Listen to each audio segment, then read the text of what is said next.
సందర్భంగా మాట ఇచ్చినాం. పార్లమెంట్ ఎన్నికల సందర్భంలో రైతాంగానికి వివరించినాం. దాన్ని దృష్టిలో పెట్టుకొని మొదటి సంవత్సరంలోనే 25,35,964 మంది రైతులకు 20,617 కోట్ల రూపాయలు వాళ్ళ ఖాతాలో వేసి 2 లక్షల రూపాయల వరకు రైతుల మీద ఉన్న భారాన్ని అప్పు విముక్తి కలిగించినాం. 15 ఆగస్టు నాడు ఏ విధంగా అయితే దేశానికి స్వతంత్రం వచ్చిందో అదే 15 ఆగస్టు 2024 నాడు ఈ రైతులకు రుణం నుంచి విముక్తి కలిగించి రుణభారంని తొలగించిన ప్రభుత్వం ఈ ప్రజా ప్రభుత్వం. అదే కాదు మిత్రులారా, ఇవాళ ఆలోచన చేయండి. ఆనాడు తెలంగాణ రాష్ట్రంలో ఆనాటి ముఖ్యమంత్రి ఒక మాట అన్నాడు, శాసనసభ సాక్షిగా మాట్లాడిండు. మీరు ఒరేసుకుంటే ఉరి వేసుకున్నట్టే ఈ ప్రభుత్వం వ్యాపారం చేయదు, రైతులు పండించిన వడ్లను మేము కొనము, ఇది మా బాధ్యత కాదు అని ఆనాటి ముఖ్యమంత్రి చెప్పిండు. మరి ఆనాటి ముఖ్యమంత్రి ఆ విధంగా మాట్లాడితే మన ప్రజాప్రభుత్వం అధికారంలోకి వచ్చిన వెంబడే రైతాంగానికి ఒక మాట చెప్పినాం, మీరు వరి పండించండి, చివరి గింజ వరకు కొంటాం, కొనడమే కాదు కనీస మద్దతు ధర ఇవ్వడమే కాదు, సన్న వడ్లు పండించండి, 500 రూపాయల బోనస్ ఇచ్చి మీరు పండించిన పంటను మేము కొంటామని తెలంగాణ రైతాంగానికి మాట ఇచ్చినాం. మా మాట నమ్మి మా మీద విశ్వాసం ఉంచి మా మీద పూర్తి నమ్మకంతో పోయిన సంవత్సరం ఈ దేశంలోనే వరి పండించడంలో మొట్టమొదటి స్థానాన్ని తెలంగాణ రాష్ట్రం సాధించింది. 2,80,00,000 మెట్రిక్ టన్నుల వడ్లను ఉత్పత్తి చేసి దేశంలోనే మొదటి స్థానంలో నిలబడ్డ తెలంగాణ రాష్ట్రం సన్న వడ్లకు 500 రూపాయల బోనస్ ఇవ్వడమే కాదు, మీరు పండించిన పంట వడ్లకు 48 గంటల్లోనే మీ ఖాతాలో నగదు బదిలీ చేసినాం. ఆనాడు తాలు పేరు మీద, ఆనాడు తడి పేరు మీద, తుట్టి పేరు మీద క్వింటాల్కు 10 కిలోలు దళారులు దోసుకుంటుంటే మనం ప్రభుత్వంలోకి వచ్చిన తర్వాత ఈ దళారులను ఈ మిల్లర్లను ఎవరైతే మోసం చేస్తుండ్రో మీ తోలు తీస్తాం, 1 కిలో కూడా తక్కువ తూకం చేసినా మీ తోలు ఒలుస్తామని చెప్పి తాలు పేరు మీద తడి పేరు మీద జరుగుతున్న దోపిడీని నిలువరించి రైతులను ఆదుకున్న చరిత్ర ఈ రోజు మన ప్రభుత్వాన్ని అని చెప్పి నేను ఈ సందర్భంగా చెప్పదలుచుకున్న మిత్రులారా ఇయాల దేశంలో తలెత్తుకొని గర్వంగా నిలబడి ఈ దేశంలోనే అత్యధికంగా వరి ధాన్యాన్ని ఉత్పత్తి చేసే రాష్ట్రం మాది. మా దగ్గర గిట్టుబాటు ధరనే కాదు 500 రూపాయల బోనస్ ఇస్తున్నామని చెప్పి గర్వంగా చెప్పుకునే రాష్ట్రం ఏదైనా తెలంగాణ దేశంలో ఉంది అంటే అది తెలంగాణ రాష్ట్రం అన్న సంగతి నేను గుర్తు చేయదలుచుకున్న మిత్రులారా. ఇవాళ మీరు ఆలోచన చేయండి. చాలా మంది అన్నారు, వాళ్ళకి తెలుసు వాళ్ళు ఏ విధంగా రాష్ట్రాన్ని దివాలా తీపిచ్చిండ్రు. ఒక క్యాన్సర్ పేషెంట్ చూడడానికి బాగా కనిపించిన కిడ్నీలు దెబ్బతిని, గుండె దెబ్బతిని, రక్తము సరైన బీపీ షుగర్లన్నీ క్యాన్సర్ ఉండి చనిపోయే ముందు ఏ విధంగా ఉంటాడో రాష్ట్ర ఆర్థిక వ్యవస్థను చంద్రశేఖరరావు గారు క్యాన్సర్ బారిన పడేసినట్టు పడేసి 8,29,000 కోట్ల రూపాయలతో మాకు అప్పచెప్పిండు మిత్రులారా.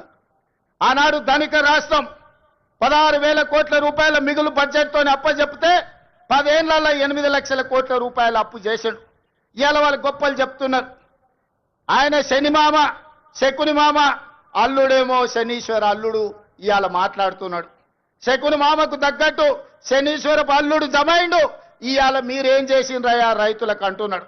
ఆనాడు రైతు భరోసా ఇవ్వాలంటే కోకపేటలో భూములు అమ్మిండు, రైతు రుణమాఫీ చేయాలంటే ఔటర్ రింగ్ రోడ్డును తెగనమ్మిండు, రైతుల పేర్ల మీద అప్పులు చేసిండు, రైతుల పేరు మీద దోపిడీ చేసిండు, రైతులకు నీళ్లు ఇస్తున్నాని కాళేశ్వరం పేరు మీద 1,00,000 కోట్ల రూపాయలు కొల్లగొట్టిండు.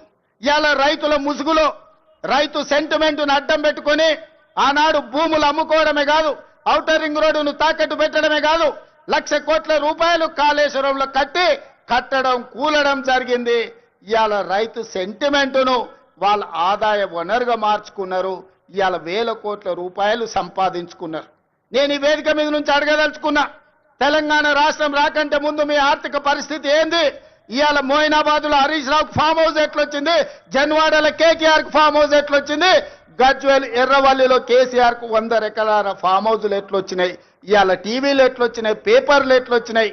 వేల కోట్ల రూపాయల పెట్టుబడులు మీకెట్లొచ్చినాయి? మరి మీరేమో వేల కోట్ల రూపాయల అధిపతులుగా మారిండ్రు, మీరు ఐశ్వర్యవంతులైనరు. రాష్ట్రం ఎందుకు దివాలా తీసింది? రాష్ట్రానికి 8 లక్షల కోట్ల రూపాయలు అప్పెట్లొచ్చిందని నేను అడుగుతున్నా. 10 ఏళ్లల్లా ఆగర్భ శ్రీమంతులు మీరైనరు. అమీర్లలాగా నిజాం నవాబుల కంటే ధనవంతులుగా మీరు మారినరు. దేశంలోనే ధనిక రాష్ట్రమైన తెలంగాణ ఇవాళ దివాలా తీసింది. చివరికి 1 లక్ష రూపాయల రుణమాఫీ చేస్తాన్న మీరు 4 విడతలు అన్నారు. అసలు మీరన్నారు మిత్తి మీరే కడతా అన్నారు. అసలు లేదు మిత్తి లేదు. ఇవాళ రైతులను దివాలా తీపించిన పరిస్థితి మీది. అక్కడి నుంచి ఒక్కొక్కటిగా సరిదిద్దుకుంటూ ఇవాళ నేను చెప్పదలుచుకున్నా. ఇవాళ విద్యార్థులారా మీరు గుర్తు చేసుకోండి. మీ పాఠశాలలు మూసేసే పరిస్థితి, వేలాది పాఠశాలలు మూపించండు. ప్రభుత్వ నోటిఫికేషన్లు ఇవ్వలే. ఉద్యోగాల నోటిఫికేషన్ల కోసం ఇందిరా పార్క్ దగ్గర, లేకపోతే అశోక్ నగర్ చౌరస్తా దగ్గర, దిల్సుఖ్ నగర్ చౌరస్తా దగ్గర, అమీర్పేట్ చౌరస్తా దగ్గర వేలాది మంది విద్యార్థుల నిరసన కార్యక్రమాలు ఆనాడు ఉద్యోగాల కోసం చేశారు. కానీ మన ప్రభుత్వం వచ్చిన తర్వాత మేము మీద నోటిఫికేషన్లు ఇస్తే ఇన్ని నోటిఫికేషన్లు ఎంబడెంబడే వద్దు, మేము చదువుకోలేకపోతున్నాం, నోటిఫికేషన్లను వాయిదా వేయండి. ఈ దేశంలో ఏదైనా ఒక రాష్ట్రంలో ధర్నా జరిగిందంటే అది తెలంగాణ రాష్ట్రంలోనే. 10 ఏళ్లు వాళ్ళు చేయలేని పని మొదటి సంవత్సరంలోనే 60,000 ప్రభుత్వ ఉద్యోగ నియామకాలు చేపట్టి, ఒకవేళ లెక్క తప్పంటారని ఎల్బీ స్టేడియంలో ఎక్కడైతే మేము బాధ్యత చేపట్టినామో ప్రతి నిరుద్యోగ యువకుని వాళ్ళ తల్లిదండ్రులతో అక్కడికి పిలిపించి వాళ్ళకి నియామక పత్రాలు అందించి తలలు లెక్కబెట్టి 60,000 మంది నిరుద్యోగ యువకులకు ఈ దేశంలో 1 సంవత్సరంలో ఉద్యోగాలు ఇచ్చిన ప్రభుత్వం ప్రజా ప్రభుత్వం, మన ప్రభుత్వం. నేను ధైర్యంగా చెబుతున్నా, లెక్క పెట్టుకుంటా అంటే తారీఖు చెప్పు.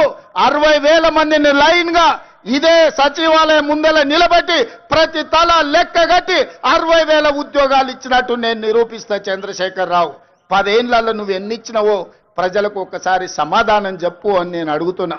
అదేవిధంగా ఇవాళ రైతులకు సంబంధించి రైతు రుణమాఫీ కావచ్చు, రైతు భరోసా కావచ్చు, రైతు గిట్టుబాటు ధర కావచ్చు, రైతులకు 500 రూపాయల బోనస్ కావచ్చు, రైతులకు ఉచిత కరెంటు కావచ్చు, రైతులకు స్ప్రింక్లర్స్ కావచ్చు, రైతులకు డ్రిప్ కావచ్చు, గిరిజన రైతాంగానికి సోలార్ గిరి వికాసంలో సోలార్ పంపు సెట్లు కావచ్చు. దేని మీద నువ్వు చర్చ చేస్తావు? వీటన్నిటిని కలిపి ఈ రోజు సివిల్ సప్లైస్ కార్పొరేషన్ నుంచి రైతులు పండించిన పంటను కొనుగోలు విషయంలో కావచ్చు 18 నెలల్లో 1,04,000 కోట్ల రూపాయలు కేవలం రైతుల మీదనే ఖర్చు పెట్టిన రైతు ప్రభుత్వం, రైతు రాజ్యం, రైతును రాజును చేసిన రాజ్యం మాది.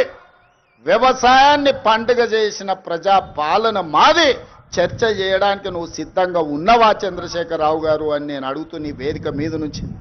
మీరు కాళేశ్వరం ముసుగులో 1,00,000 కోట్ల రూపాయలు మీరు కొల్లగొడితే 18 నెలల 1,04,000 కోట్ల రూపాయలు రైతాంగానికి అందించి రైతులను ఆదుకున్న చరిత్ర మాది. వ్యవసాయం అంటే 10 మందికి సాయం, రైతును రాజును చేయాలి, వ్యవసాయాన్ని పండుగ చేయాలన్న ఒక ఉక్కు సంకల్పంతో ఎన్ని కష్టాలు వచ్చినా ఎంతమంది తిట్టినా తిట్లన్నిటిని ఓర్చుకొని ఇవాళ ఈ ప్రజా ప్రభుత్వాన్ని ముందుకు తీసుకెళ్తున్న మిత్రులారా. ఇవాళ మహిళల విషయంలో మీరు చూడండి, ఆర్టీసీలో ఉచిత ప్రయాణం కావచ్చు, ఆడబిడ్డలకు పెట్రోల్ బంకుల నిర్వహణ కావచ్చు, ఆడబిడ్డలకు సోలార్ బిజినెస్ కావచ్చు, అదానీ అంబానీలతో పోటీ పడే విధంగా ఇవాళ 1000 మెగావాట్ల సోలార్ విద్యుత్ ఉత్పత్తి సామర్థ్యాన్ని విద్యుత్ శాఖతో ఒప్పందం చేపించి 1 కోటి మంది మహిళల్ని కోటీశ్వరులను చెయ్యాలని ఉక్కు సంకల్పంతో ఇవాళ మేము ముందుకు వెళ్తున్నాం. ఇవాళ ఆడబిడ్డలకు 1 సంవత్సరంలో 21,000 కోట్ల రూపాయలు జీరో వడ్డీతో ఇవాళ ఆడబిడ్డలను ఆదుకున్నాం. అదే కాదు, హైటెక్ సిటీ పక్కన విప్రో ఇన్ఫోసిస్ కార్పొరేట్ కంపెనీల పక్కన 4 ఎకరాలు శిల్పారామం పక్కన ఇచ్చి